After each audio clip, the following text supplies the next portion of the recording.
চলে গিয়েছিলাম সাহেবের সাথে পেস্ট কিনতে, ঘরে পেস্ট ছিল না, পেস্ট শেষ হয়ে গেছে।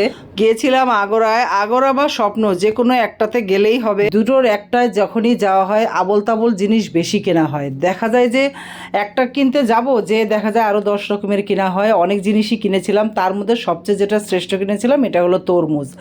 অদিনে এই তরমুজটা আমার দেখেছে কি ভালো লাগেছে, এত গরম পড়েছে তার মধ্যে এই তরমুজটা দেখে তো আমার একদম জানে পানি এসে গেছে। ভাবলাম এই তরমুজটা আমাকে নিতে হবে, নিয়ে বাসায় নিয়ে একদম কেটে খেতে হবে, তাহলেই মনে শান্তি আসবে। পরে আর কি সাহেব নিরুপায় হয়ে এটা কিনেই দিল, বলল আচ্ছা নিয়ে নাও। পরে নিলাম, বলল ভালো হবে না কিন্তু।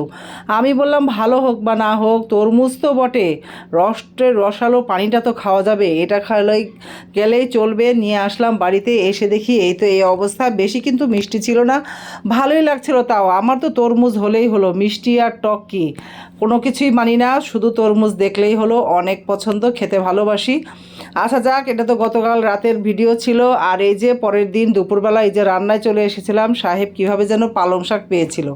এই গরমের মধ্যেও এখন দেখা যায় সব জিনিসই পাওয়া যায়, পালং শাকটাও পাওয়া গেল। শাকটা যেহেতু পাওয়াই গিয়েছে, তখন আর কি এভাবে ভেজে ভেজে নিয়েছিলাম, দারুণ মজা লেগেছিল, কিন্তু খুব ভালো।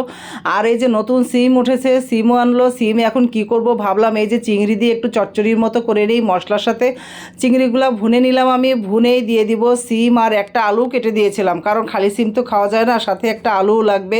আর একটা দিয়ে দিয়েছিলাম বড় টমেটো কুচি কুচি করে কেটে। এই চচ্চড়িটার মধ্যে টমেটো না দিলে তো খেতেই ভালো লাগবে না। অনেকগুলো টমেটো এনেছিল সাহেব, আমি প্রতিদিন 2টো টমেটো আর একটা শশা সালাদ করে খাই, অনেক ভালো লাগে। আর এই যে এনেছিল একটা বড় ইলিশ, এই ইলিশের যে কি দাম, একটা ইলিশ 1600-1700 টাকা দাম। এত দাম দিয়ে কি ইলিশ খাওয়া যায় বলেন? তাও ইলিশটা খেতে ভালোই লাগে, কিন্তু কি করব, মন তো মানে না, তাও ইলিশ খেতেই হবে। এখন দেখা যায় কোনো মাছই আর ভালো লাগে না, মুখে লাগে না, শুধু ইলিশ খেতে মন চায়, মন শুধু চায় ইলিশ খেতে। কি করব বলেন? তাও তো এত দাম, না খেয়েও উপায় নেই। যাক, ইলিশও রান্না করব আজকে, ইলিশটা ভাজা করব।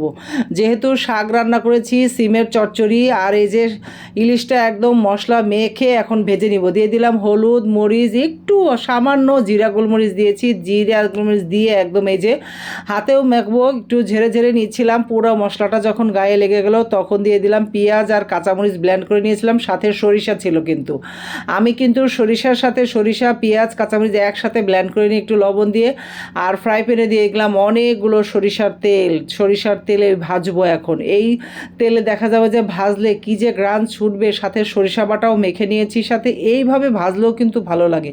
সরিষা দিয়ে শুধু ঝোলঝোলই ভালো লাগে না, এইভাবে সরিষা দিয়ে মাছ ভাজলেও অনেক মজার হয়। আমি যেটা করি আর কি, এখন সবাই কিভাবে খায় আমি জানি না। এই মাছ ভাজাটা খেতে দারুণ হয়েছিল, বাসার সবাই তো একদম খুবই প্রশংসা করেছিল। আর এই মাছটা যে কি মজার ছিল, একটু ডিম ছিল না এটার ভিতরে, এর জন্য বেশি মজা।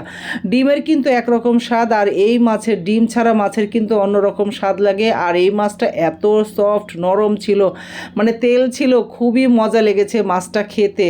রান্না করতেও যেরকম একদম সুঘ্রাণ বাড়িতে ছড়িয়ে গিয়েছিল, খেতেও খুব মজা হয়েছিল। আর এই যে বাকি মশলাগুলা, এই মশলাগুলো এইভাবে উপরে উপরে দিয়ে দিব, এই পাশেও দিয়ে দিব, ওই পাশে, দুইও পাশে মশলাটা দুইও পাশে দিলে হবে কি, একদম ধিমি আঁচে আস্তে আস্তে মশলাটা ভুনা হবে। আর মশলার যে ঝাল লবণ এটা একদম মাছের ভিতরে ঢুকবে, আর একদম সুন্দর একটা কম্বিনেশন সৃষ্টি হবে, কী যে মজা লাগবে। এই যে দুপুরের ভাত বেড়ে দিয়েছিলাম, সাথে দুপুরে কিন্তু আমি ডালও রান্না করেছিলাম, আর এই যে মজার সালাদ বানিয়েছিলাম, এটা ছিল কদবেলের ভর্তা।